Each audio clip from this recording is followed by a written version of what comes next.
Assalamualaikum warahmatullahi wabarakatuh. Halo pemirsa Waalaikumsalam. Kakak Media, berjumpa lagi dengan program Mimbar Akademik.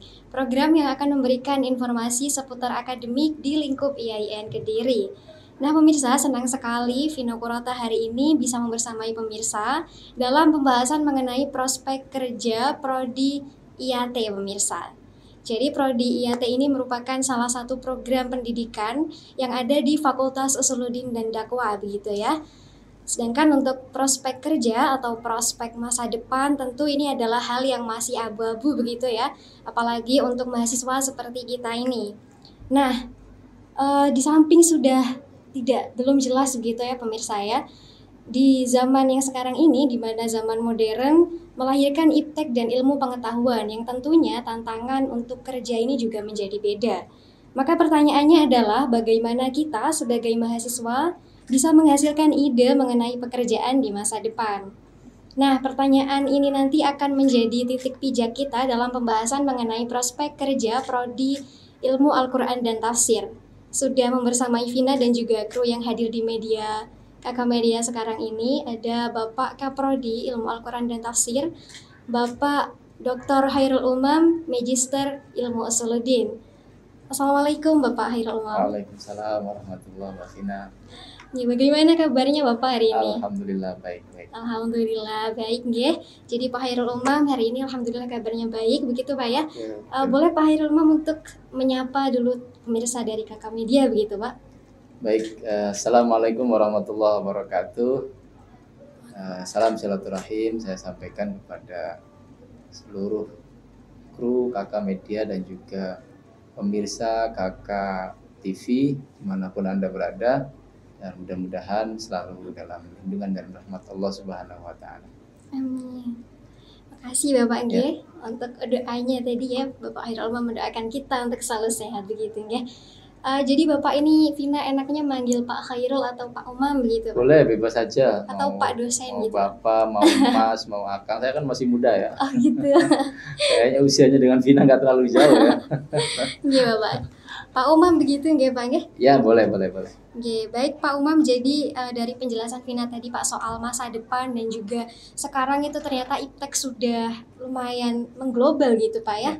Nah, kemudian terkait planning ke depannya Pak, ini sebagai mahasiswa IAIN Kediri khususnya yang prodi Ilmu Al-Quran dan Tafsir Pak, ini dunia kerja ini bagaimana Pak gambarannya Pak? Baik, terima kasih Mbak Vina. Terkait dengan dunia kerja bagi mahasiswa ilmu Al-Quran dan Tafsir, sesungguhnya sangat terbuka luas ya. Kenapa? Karena ilmu Al-Quran sendiri adalah ilmunya atau dasar keilmuan dari umat Islam, sehingga banyak orang yang peduli, bahkan banyak yang ingin belajar tentang ilmu Al-Quran dan tafsir. Oleh karena itu, semakin banyak umat Islam yang sadar bahwa ilmu Al-Quran itu adalah sesuatu yang penting, maka mereka akan membutuhkan itu.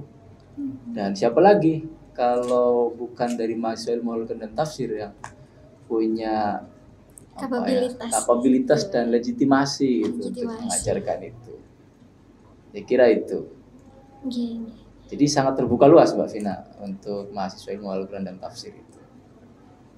Alhamdulillah Pak ya. Jadi kalau biasanya ini kan untuk mahasiswa apalagi yang masih awam begitu Pak ya. Kalau kita lihat ilmu yang agamis itu kan kadang ada beberapa stigma yang tidak sesuai gitu Pak. Jadi sebenarnya ini untuk peluang kerja ini masih sangat terbuka lebar gitu Pak. Sangat terbuka lebar.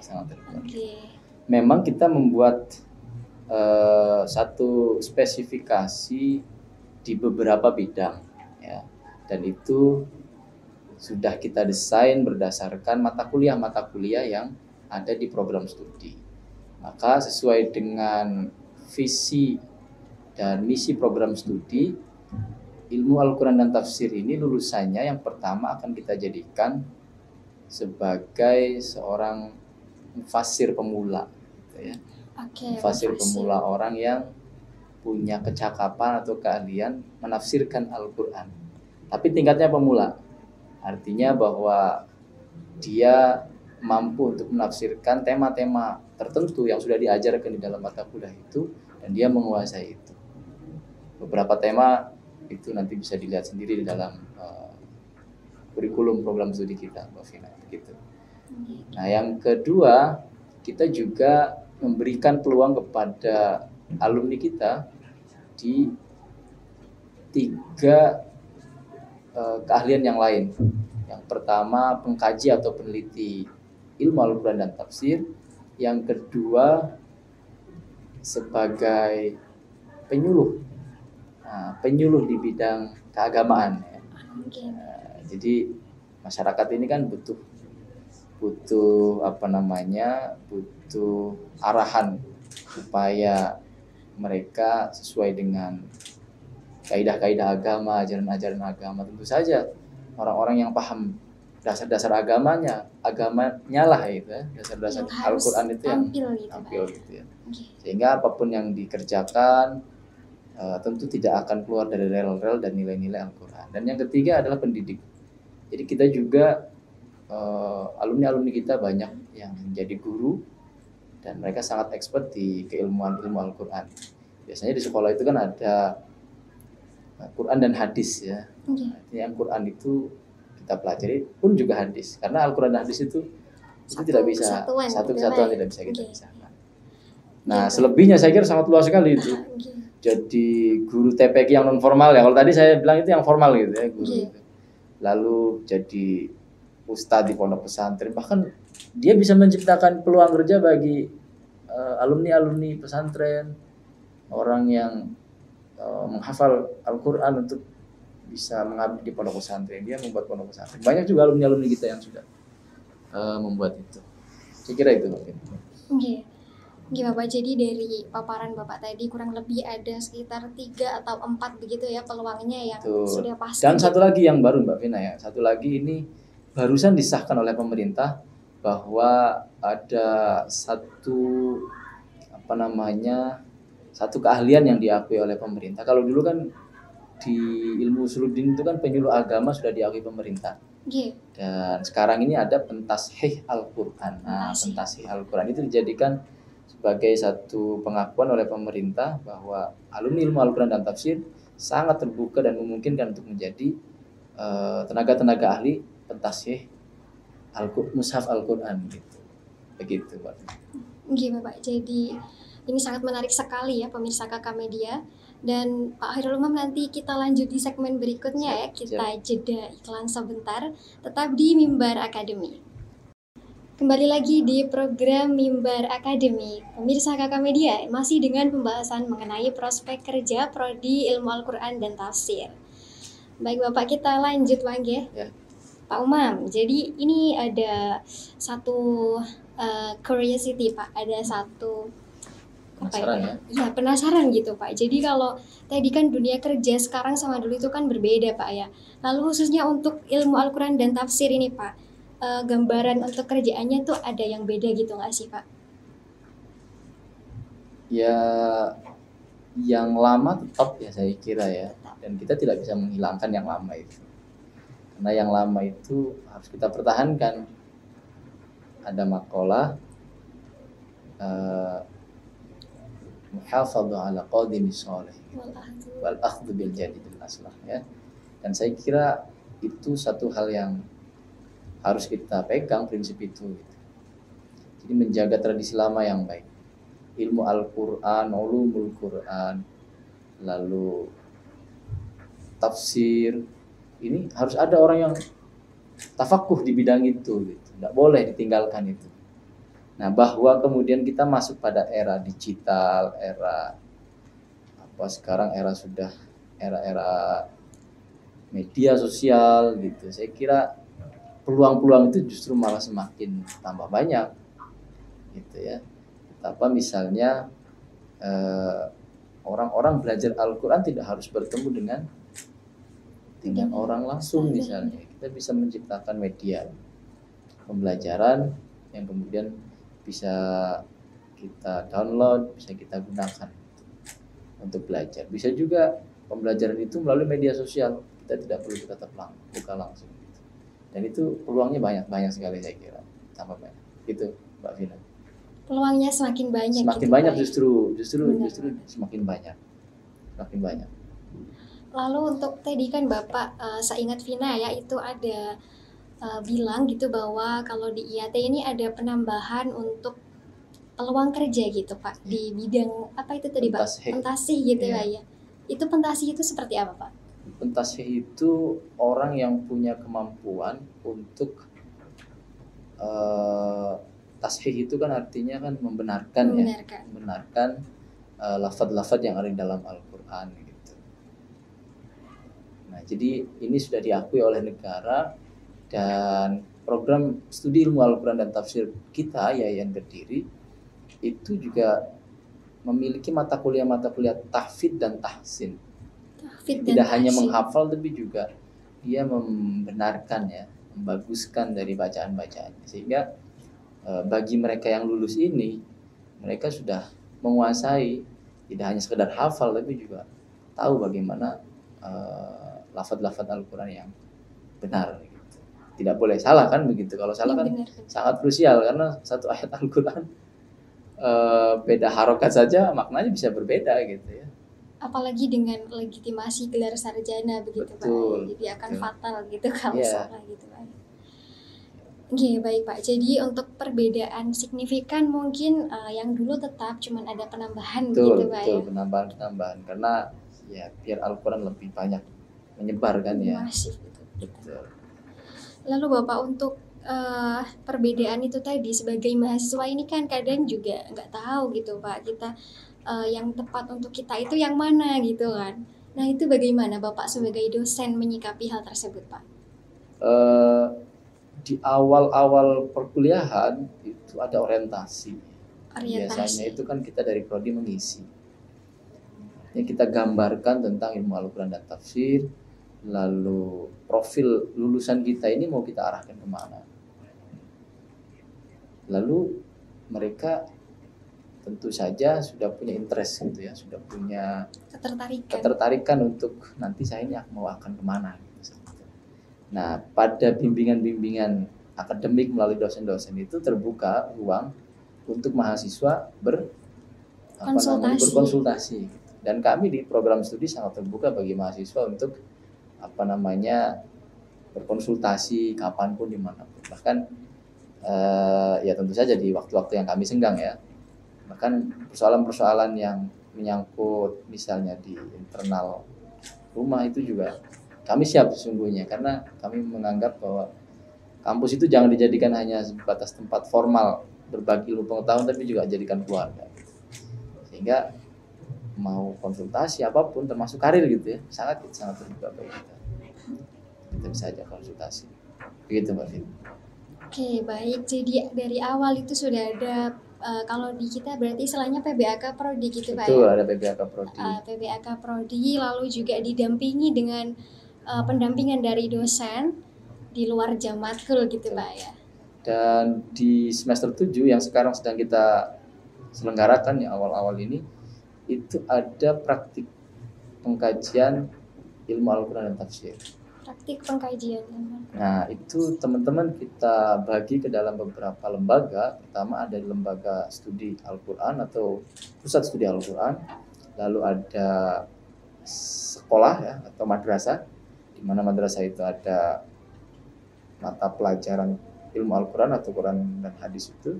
Lalu ada di lembaga-lembaga pemerintahan seperti KUA, di mana di sana juga kita akan bertemu dengan para penyuluh yang sangat memahami persoalan-persoalan di masyarakat gitu ya, terutama persoalan-persoalan keagamaan gitu. Dan yang terakhir di di pondok pesantren. Jadi kita juga bisa belajar dari pondok pesantren itu dan bisa melihat sisi-sisi yang bisa kita berikan masukan bagi pondok pesantren, terutama misalnya branding pondok pesantren atau pengembangan sistem pembelajaran atau media-media pembelajaran yang sudah diterima di kampus bisa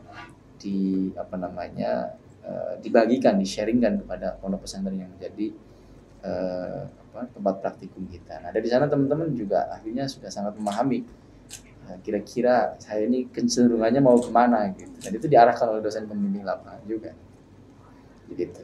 Berarti lewat disalurkan ke lembaga-lembaga seperti itu pada akhirnya Betul. juga membantu teman-teman untuk menemukan passionnya begitu Betul, Pak. betul, betul. Seperti Oke. itu, Mbak Vin.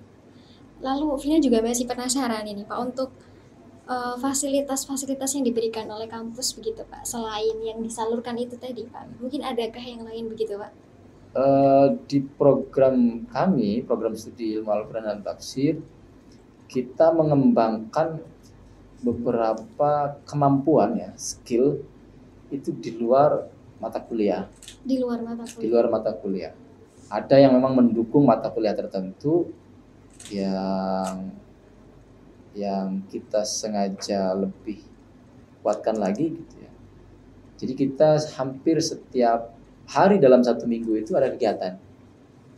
Yang pertama misalnya penguatan turos, penguatan kajian-kajian kitab klasik. Turos itu artinya kitab-kitab klasik gitu ya. Sebagai kitab-kitab dasar yang mempelajari keilmuan ilmu ulumul Quran. Ada pengkajian kitab Al-Itqan misalnya dan sejenisnya ya tentang ilmu ulumul Quran gitu. Lalu ada itu di luar jam kuliah. Di luar Lalu, jam ya, kuliah. jam kuliah. Berarti Lalu apakah weekend gila, gitu Pak ya? enggak, masih jam kuliah, maksudnya di hari-hari kerja, hari-hari kuliah, kerja. cuma di jam-jam istirahat yang bisa kita jam manfaatkan gitu ya. Oke. Lalu ada kajian kitab Qiraah Sab'ah gitu, bagaimana model-model bacaan di dalam Al-Quran. Lalu ada kajian tentang kitab-kitab tafsir baik yang klasik maupun kontemporer, serta metodologi yang bisa memperkuat keahlian peneliti di bidang ilmu Al-Quran dan tafsir. Ya, dan itu semuanya kita lakukan di laboratorium kita. Dan satu lagi ada peningkatan kemampuan bahasa asing. Peningkatan kemampuan bahasa asing. Tadi kan pertanyaannya bagaimana di era sekarang. Era sekarang ini kan era global, di mana orang membutuhkan komunikasi yang mudah dipahami oleh semua orang, dan itu kan bahasa internasional kan bahasa Inggris. Kita juga latih mahasiswa kita untuk untuk meningkatkan skill bahasanya. Termasuk bahasa Arab sudah tentu ya, itu kan bahasa Al-Quran. Itu juga kita galakkan. 3 bahasa gitu Pak, Indonesia, Arab. Betul, dan kita ini punya kelas internasional. Punya kelas internasional, jadi bahasa pengantarnya bahasa internasional. Inggris dan Arab, dan referensi yang kita gunakan juga referensi yang Inggris atau Arab gitu. Begitu. Oke, berarti kalau kelas internasional ini mahasiswanya juga berasal dari, ada yang dari luar negeri begitu Pak? Sementara belum, karena kita masih menunggu siakat ya, atau sistem akademik dari kampus yang bisa memungkinkan orang luar mau belajar dari kita.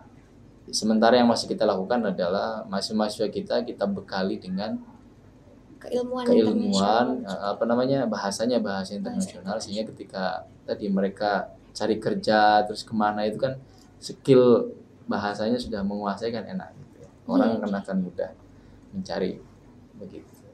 Kalau untuk pengajar di kelas internasional sendiri ini adakah yang dari luar negeri begitu Pak, atau masih di lingkup IAIN saja? Cuman rencananya ke sana begitu Pak? Ya, rencananya ke sana. Kita sudah membangun kerjasama dengan beberapa lembaga yang mereka juga akan siap untuk menjadi dosen tamu ya di kita. Tapi sebetulnya dosen-dosen kita sendiri itu banyak lulusan luar negeri. Capable juga sebetulnya. Artinya secara kemampuan beliau-beliau juga sangat capable gitu Pak. Bahwa butuh pengalaman di luar negeri ya, itu insya Allah kita sudah membangun MOU dengan beberapa lembaga untuk bisa nantinya paling tidak kita mengajar di tempat atau di kampus lain, di negara lain, dan mereka juga bisa datang ke kita gitu ya. Betul. Nah, dosennya sementara dosennya dulu, dan kedepannya juga mahasiswanya juga begitu. Tapi saat ini masih baru di tataran internal, karena kita masih menganggap bahwa dosen-dosen kita masih capable untuk itu. Begitu. Baik Pak, ini kan dari sisi kampus dan dari sisi dosen begitu Pak ya. Kalau dari sisi mahasiswa sendiri ya Pak, dengan adanya program seperti itu gitu Pak ya, program kelas internasional dan lain-lain, sepertinya mahasiswanya juga sangat antusias begitu Pak? Betul, sangat antusias. Ya, Vina sendiri juga punya salah satu teman gitu Pak ya di IAT juga, dan pernah bercerita soal itu kelas internasional. Ya, dan sepertinya kita akan lanjut di segmen selanjutnya begitu Pak ya. Yap. Untuk kita membahas soal penjurusan yang ada di ilmu Al-Quran dan Tafsir. Lalu kita juga nanti akan mengulik lebih dalam lagi prospek kerjanya di 3 prospek kerja tadi. Yang salah satunya adalah yang baru ini pentasih begitu Pak ya. Mari kita bahas di segmen selanjutnya pemirsa, tetap di Mimbar Akademik.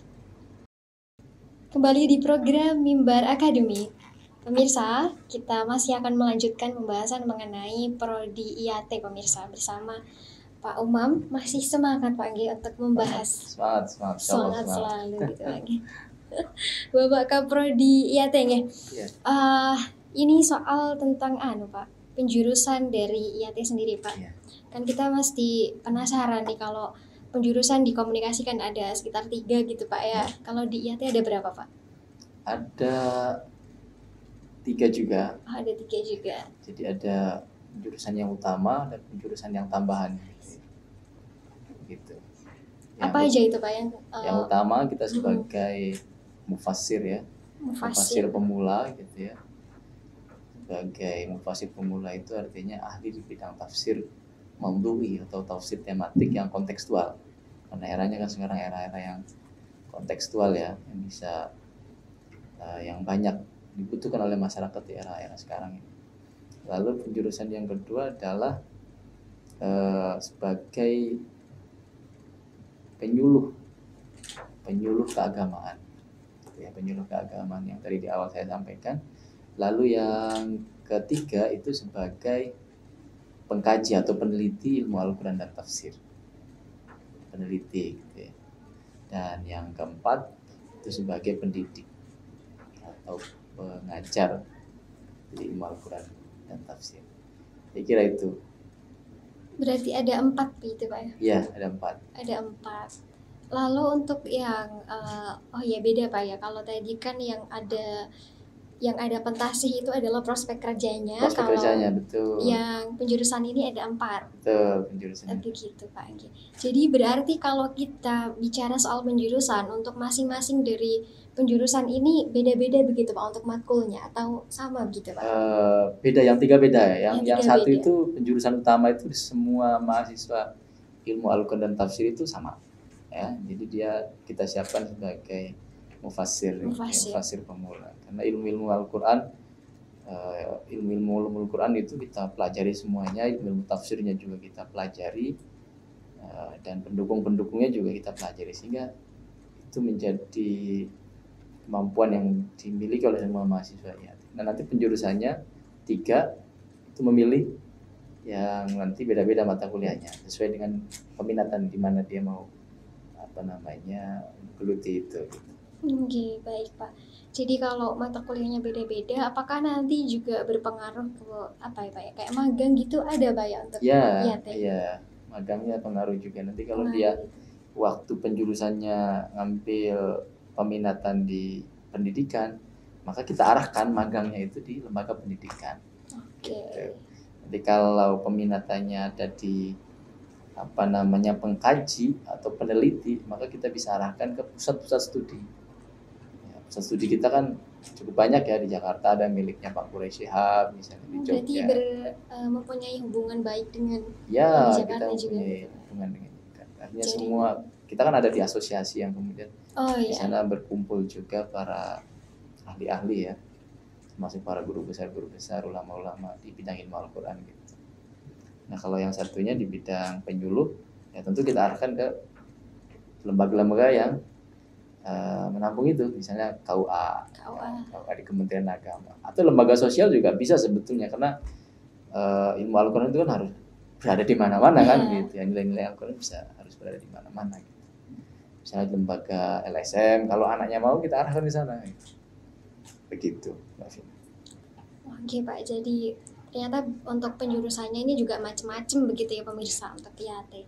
Lalu Pak, sekali lagi nih barangkali pemirsa Kakak Media lupa untuk prospek kerja dari IAT Pak, mungkin bisa diulangi lagi gitu Pak, yang tadi kita bahas di awal. Betul, ya penjurusan itu sebetulnya juga hampir sama dengan prospek kerjanya ya. Tetapi prospek kerja itu jauh lebih banyak sebetulnya. Salah satunya yang sekarang baru diakui oleh pemerintah. Sebetulnya sudah lama diakui, hanya pengakuan yang lebih Lebih resmi legitimate begitu. gitu ya, yang Legitimate. betul itu sebagai pentasih Al-Quran. Dan itu saya kira ya dari prodi ilmu Al-Quran dan tafsir gitu ya, peluang itu yang sangat memungkinkan. Yang selebihnya ada yang menjadi penceramah agama itu kan Bisa juga. sangat bisa. Sangat bisa. Bahkan mungkin gajinya lebih besar dari kami sebagai dosen gitu ya. Dia sekali dipanggil, apalagi kalau sudah momen Maulid Nabi, itu kan Ramai isinya pasti, Pak. ilmu Al-Quran semua yang dia keluarkan gitu. Oke. Dan alumni kita banyak yang menjadi Pendakwah. pendakwah. Terus guru-guru tahfidz gitu ya, kepada anak-anak bagaimana mengajarkan metode tahfidz. Sekarang kan sedang banyak sekali ya. Dan orang segedang gandrung ya untuk menghafal Al-Qur'an, karena ya memang itu sangat menjadi kebutuhan kita bersama sebagai umat Islam gitu. Baik, Pak. Guru apa lagi? Pondok pesantren, kiai, sudah banyak lah kalau jadi di alumni kita itu. Insya Allah banyak, insya Allah. Pasti bakal jadi sumber daya manusia yang sangat solutif begitu. Betul, ya, insya Allah. Kalau kita lihat kan biasanya untuk guru-guru agama, pengajar-pengajar agama itu kan kadang nih Pak ya, tidak banyak yang punya legitimasi seperti sarjana begitu. Jadi kalaupun nanti mahasiswa IAT ini ya harusnya bisa jadi yang resmi dan legitimate gitu Pak. Solutif begitu. Jadi kalau saya mengistilahkan peluang kerja itu hanya alat saja. Hanya alat. Yang lebih penting itu bahwa kita menjadi semacam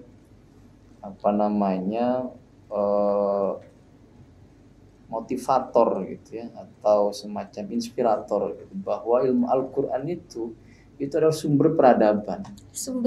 Betul, sumber peradaban. Sehingga dimanapun Anda berada, baik sebagai penyuluh, sebagai guru, sebagai pengkaji, Anda bisa menolorkan ide-ide dan gagasan-gagasan Anda kepada anak didik, kepada orang lain, untuk bisa mengembangkan peradaban ini menjadi lebih baik.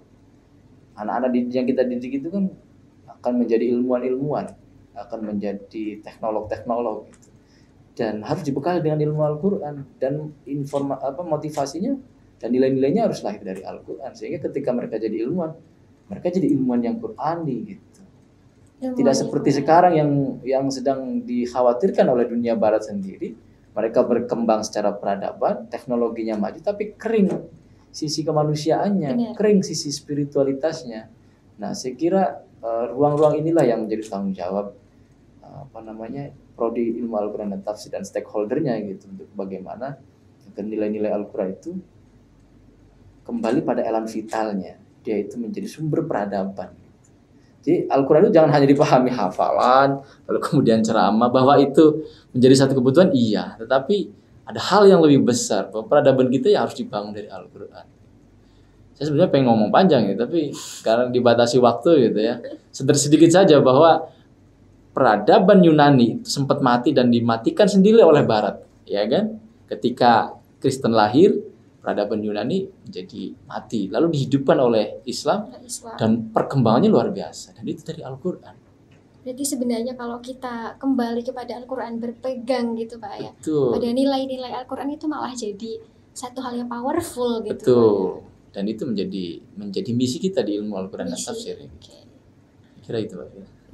Yang penting adalah jati diri seorang mahasiswa IAT ini harus Qur'ani begitu. Insya Jadi dimanapun dia mau prospek kerja kemana, itu yang penting adalah jati dirinya begitu Pak. Iya Pak. Baik, sekali lagi Pak, ini pertanyaannya untuk Bapak ya, untuk mahasiswa Pak, menghadapi itu tadi kayak peluang yang banyak seperti itu. Apa sih yang perlu dipersiapkan Pak dari mahasiswa begitu Pak? Saya kira yang perlu disiapkan itu adalah yang pertama skill ya. Skill. Pertama skill akademik yang memang diajarkan di program studi. Teman-teman semuanya harus mengikuti itu dengan baik. Yang kedua soft skill-nya. Soft skill ini bisa didapatkan dari organisasi, bisa didapatkan dari praktikum gitu ya. Itu yang nanti akan menunjang mahasiswa-mahasiswa kita ini untuk bisa menjadi problem solver ketika terjadi masalah dan lain sebagainya. Dan yang ketiga adalah kepercayaan diri. Kepercayaan diri. Kepercayaan diri bahwa sebagai umat Islam yang berpegang teguh pada Al-Quran, ingat bahwa Allah sendiri ngendikan dalam Al-Quran, in tansurullaha yansurkum wa yutsabbit aqdamakum, gitu ya. Siapa yang menolong agama Allah, siapa yang mau menebarkan nilai-nilai Al-Quran, Allah pasti akan menolong. Allah pasti akan menolongnya. Pekerjaan itu siapa sih, milik siapa, kan yang menentukan Allah. Kita mau jadi apa, Allah yang menentukan, tapi usaha kita tetap harus kita lakukan. Dan tadi kita menolong agama Allah, pasti Allah akan memberikan jalan untuk kita. Saya kira itu. Ya, ini nice closing dari bapaknya ya. In tansurullaha yansurkum, gitu ya. Baik pemirsa, kita lanjut di segmen selanjutnya, tetap di Mimbar Akademik. Masih di program Mimbar Akademik pemirsa, dan juga masih bersama Bapak Kaprodi Ilmu Al-Quran dan Tafsir. Bapak, ini untuk terakhir kalinya Pak, sebagai dosen, sebagai Kaprodi, dan juga sebagai perwakilan instansi kampus begitu Pak. Harapan dan juga pesan dari Bapak ini untuk mahasiswa-mahasiswa yang di masa depan akan menghadapi dunia kerja begitu Pak. Ya, baik. Al-Quran mengajarkan kepada kita untuk menjadi manusia-manusia yang bermanfaat bagi orang lain. Saya kira orang bermanfaat itu tidak terbatas pada ruang-ruang sempit di dunia pekerjaan, tidak terbatas di ruang-ruang sempit di masyarakat, tetapi dia menjadi satu inspirator bagi kemajuan peradaban, gitu ya. Bahwa terkait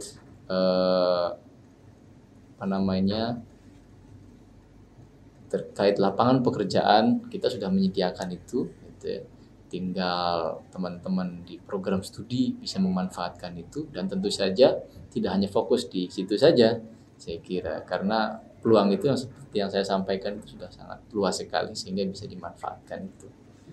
Dan yang terpenting adalah bagaimana nilai-nilai Al-Quran bisa menjadi semangat untuk umat Islam memajukan peradaban, tidak hanya peradaban umat Islam sendiri, tapi juga peradaban kemanusiaan, saya kira. Peradaban kemanusiaan. Betul.